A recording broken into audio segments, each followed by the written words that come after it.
His name was changed by Diaghilev, the impresario, who thought that George Balanchine would be easier for Europeans to pronounce.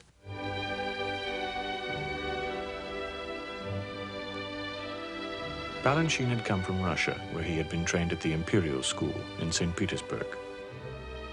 I was 9 years old, and I started as a ballet dancer. I started with Emperor Nikolai II, and we lived really very beautifully, and we were dressed, we had the uniform, and we were sort of like pages, and we were trained to music and drama. I had to stay there because my family lived somewhere else, very far away, so they left me, and I only saw them once a year in the summer. When I was very young, in Russia, the boys wear bangs, see, and long hair. Then when I came to school, they shaved me, and it was a disaster. They called me rat, and it's terrible. They ran away from the school, and they brought me back. But then, in a little keyhole, every day I saw 3 dancers came in and were taught by my professor. One was Karsavina, one was Paganova, and third one was Gert. And I looked inside and I saw this working. It's like a little game, you know. So since then, somehow I decided that it's very interesting to look at something like that. Allowed to dance with the boys. Tamara Jiva, whom he later married, recalls meeting Balanchine in a ballroom lesson. Boys and girls. And when he arrived, he immediately took over the whole lesson from the teacher and started arranging all sorts of quadrilles and minuets and everything. He had such a, I would describe his personality as a mixture of a poet and a general. Students at the Imperial School were put on stage at an early age, in operas and ballets at the Mariinsky Theater. Balanchine's first appearance was as Amour, a little Cupid in the last act of The Sleeping Beauty. At age 16, he made his first ballet for a school performance, and soon after graduation, he organized the Young Ballet as a showcase for his choreography, which was experimental and controversial.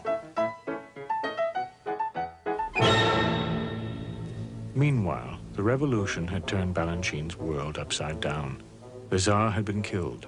The Mariinsky Theater and the Imperial Ballet School were closed, and when they finally reopened, it was in a climate of uncertainty. Food, heat, clothing, and transportation were scarce.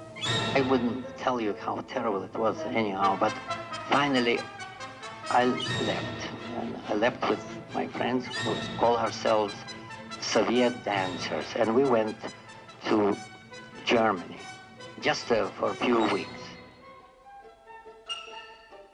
So we danced, 4 of us, in some small vaudevilles, and Diaghilev sent us a telegram to come.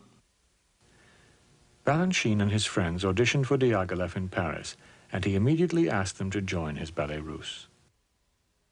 And he told me that you will have to choreograph some operas with this Monte Carlo opera. And he said, can you do it very fast? So I said, of course I could, because I was young. When you're young, you do anything. We all adored him, and I can remember so well, I can't remember the opera now, the first time he ever arranged anything. It was a pas de trois in some opera, can't remember what it was called, for myself, Dubrovska, and Danilova. And I remember coming into the dressing room after and saying, I think he's a genius. I was about 20 years old, and Stravinsky, Diaghilev gave me this ballet called Rossignol, and I first time met Stravinsky then, you see, and he played for me, and he said that's the way it should be, and the tempo should be like that, and I memorized everything, and I exactly made what it was. But you know what happened? When Stravinsky left, when we rehearsed, Diaghilev came in. He had this bamboo thing that he, walked with, like a little cane. And he started to bang down, he says, no, it's this wrong tempo. It's bang, bang, bang. And this would be tam, ta, ta, ta, ta, tam, ta, ta, ta, ta. I said, no, Sergei Pavlovich, I say, that's not true, because I said that Stravinsky wanted to faster, with cha, cha, pa, pa, ti, ti, ta. That's how I made. No, I said, I don't want that. That should be pang, pang.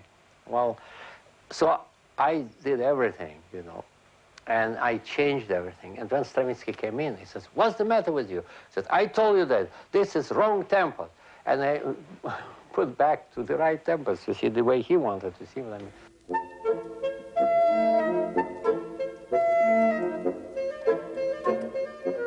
To Diaghilev's mind, ballet resided in the combined impact of the music, the decor, and the dancing. His company was the meeting ground for Picasso, Cocteau, and Chanel. Diaghilev commissioned Stravinsky, Debussy, Ravel, Satie, and Prokofiev to write scores for ballet.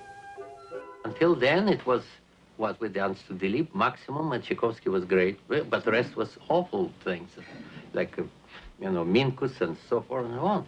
He introduced all these new musics to dance. The first time that anybody used great painters. Even when I came in first, I did Rossignol, and that was Matisse. We just came from Russia. I really was stupid at the time, didn't know anything. So who Matisse, a painter, so what? You know, to me, a painter is a painter. Trillo again came. Yes, I didn't know who it was, Trillo. Oh. And then Russe came in, and Braque, and then Darin was there. Everybody was there, you see? Because now, all of these people are great. Diaghilev supervised Balanchine's education as a choreographer, sending him to museums, galleries, and churches. Those years were Balanchine's apprenticeship. And I must say, if it wouldn't be for him, I wouldn't be here. I started there.